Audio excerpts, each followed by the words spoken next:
I often pride myself in not having a dream game.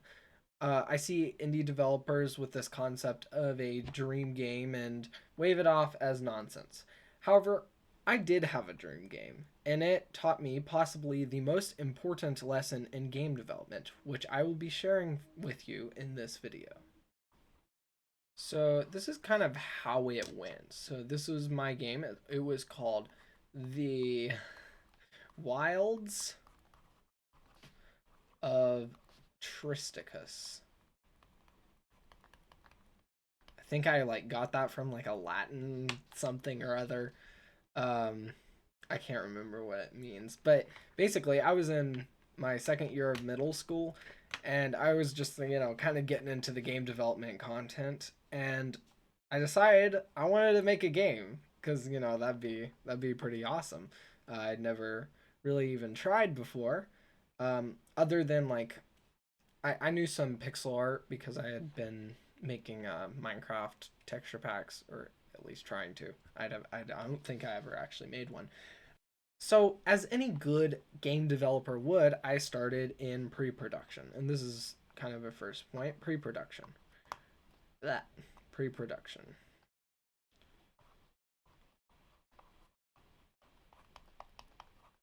I started pre-production, which is generally a good idea. However, because I didn't really have coding experience, I just made a bunch of assets, and I planned to get a programmer. I actually had a guy, my friend. He had 3 years of Java coding experience. So, and I tasked him with making his own game engine, which he said he could do. And I have no doubt he probably could. It'd probably just take him an insane amount of time. So that was like one of the first things is like our own game engine.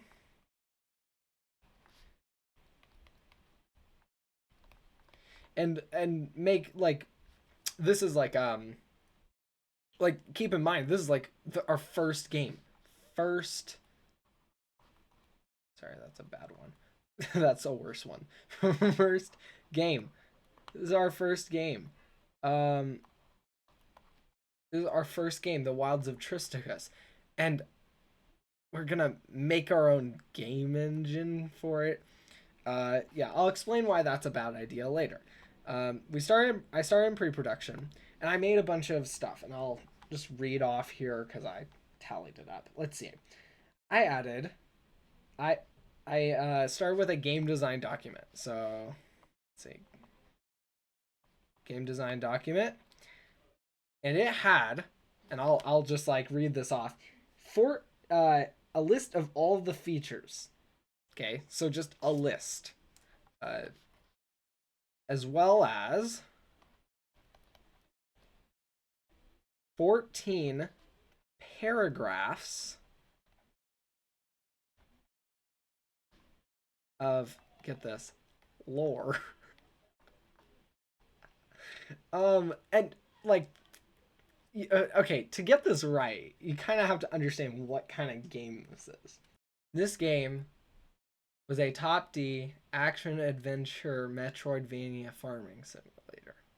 So basically, all my favorite games combined, which is perfect for indies. I didn't mean that. Like I'm joking. If you couldn't tell before. So like favorite games being like Minecraft, Hollow Knight, Stardew Valley, and OG Legend of Zelda. So yeah, this is just like it was like a mix of all the games. Which, if you did not know, is a terrible idea. You want to start small. Um, okay, and then the other thing, I also it's like this thing right here. This is a this is called my random works in progress book. It's like a really thick binder.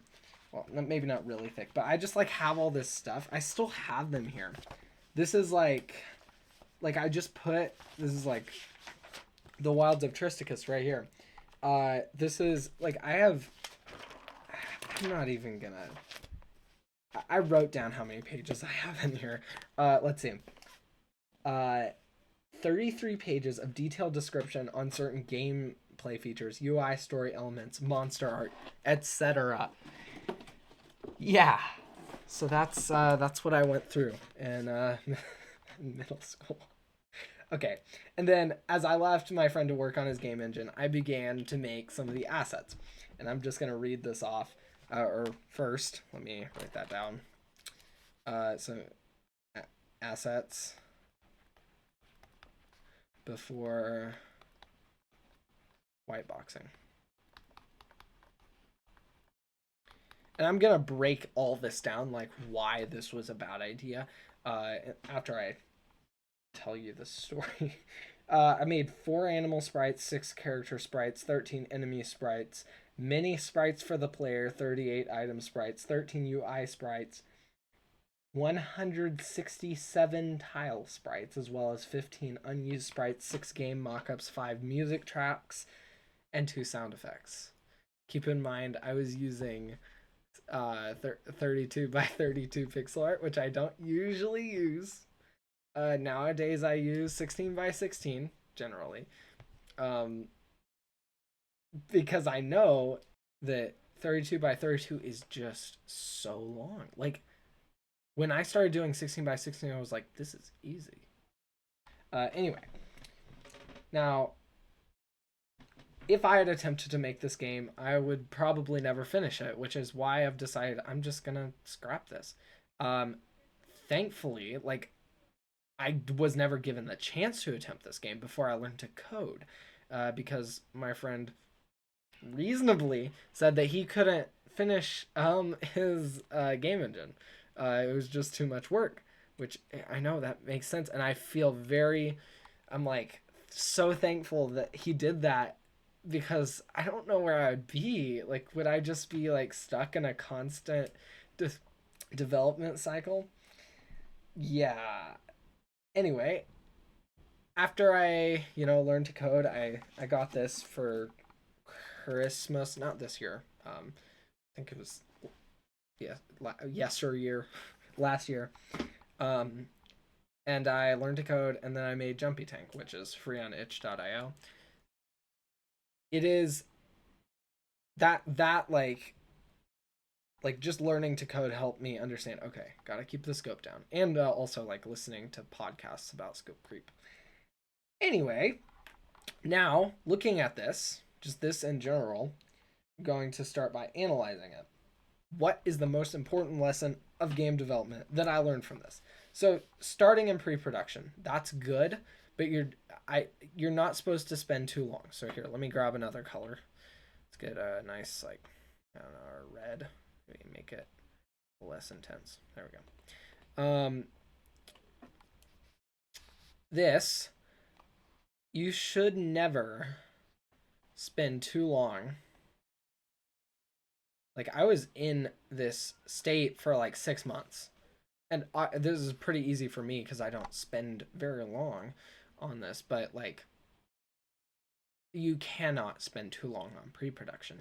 If you want to get a game like stuck, like you stuck. If you want to get a game out there that's a good game, you have to get out of pre-production as fast as you can. Like, it's like if you're trying to, I don't know, say you're trying to ride a bike. That's a good one. Let's say you're trying to ride a bike. So you spend learning to ride a bike, I don't know, take a week or something. Say you spend an entire day like looking at, I don't know, how to ride a bike tutorials, drawing like how you would ride the bike. No, you get on that bike as soon as you possibly can, so you fall as much as you can so that you can, learn to ride a bike faster. Own game engine. This right here, this is a weird problem. I think the main problem with it is I'm trying to be too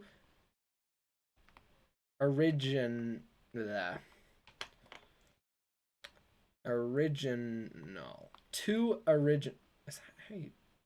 Sorry, I gotta look this up. Is this how you spell original? Yeah, one too many N's. R's. Sorry, guys. I'm still in high school. You gotta have some grace with me. There we go. Perfect.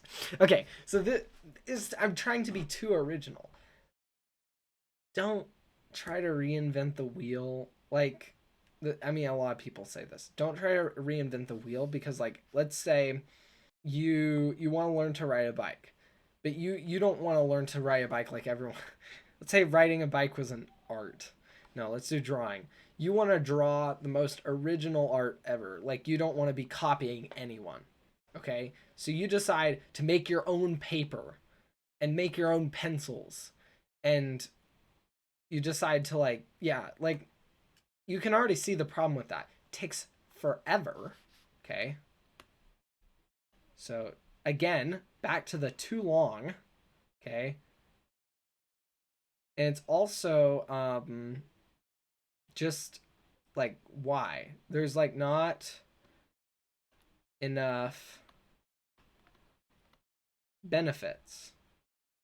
Like, no one's going to care if you make your 2D platformer in Unity versus your own engine. No one's gonna know that. So not enough benefits. Sorry about the handwriting, guys. I gotta work on it. Okay, now, then the game design document. 14 paragraphs of lore. Okay, I'm sorry. Story is not your top priority. Okay, if you're making a game, story is not your top priority. Like, I mean, like, this is one of the reasons I quit Cabin, which is a horror game that I tried to make. Is I was focusing a little too much on the story, and there weren't any mechanics. You want mechanics. Lore, honestly, with most games, especially first game, small indie, maybe like team of two. I wasn't hardly a team. Like, story is honestly not a priority unless you're making like a visual novel, which not novel, which, let's be honest, that's not a game. I mean, not to discredit anyone's craft, but a visual novel is not a game. Okay, then mix of all the games. This, okay, depends on your goals. This is not marketable.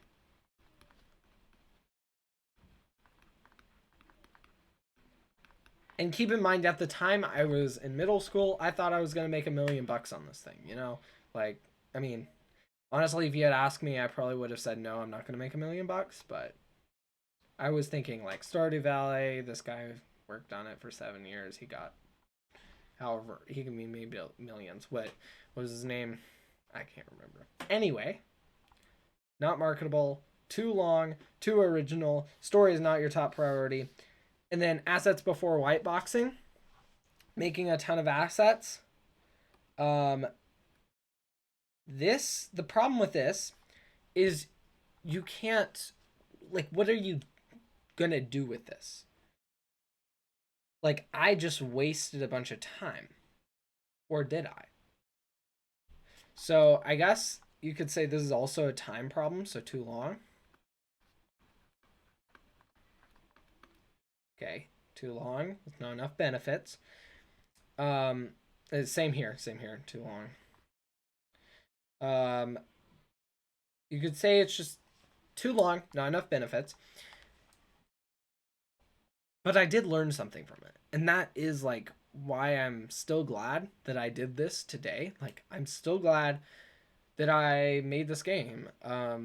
It's because, and if you look, like, this is my wallpaper right here. This is from the Wilds of Tristicus. This is from my first game.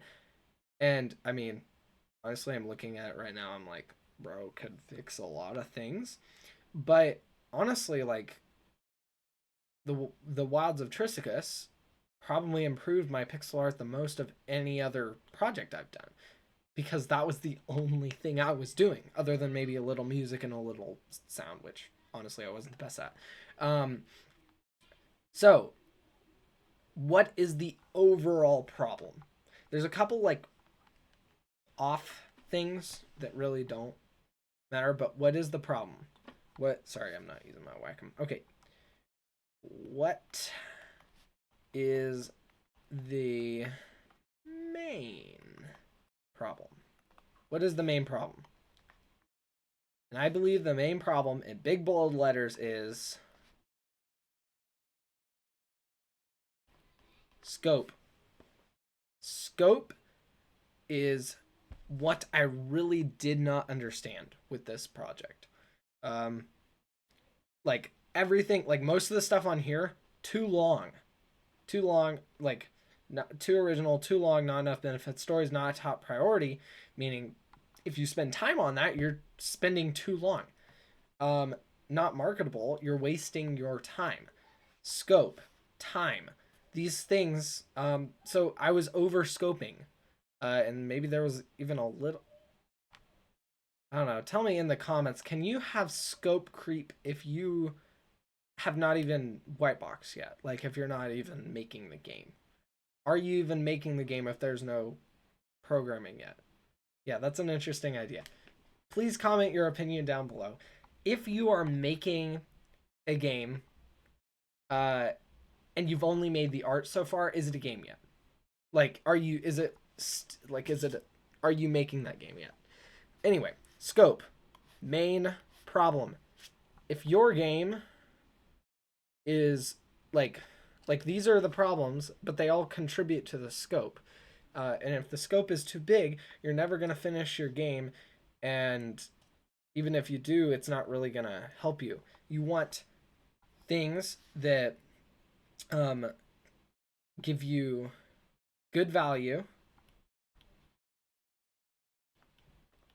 You want to do things that give you a good value at a low time budget. I technically released my first game,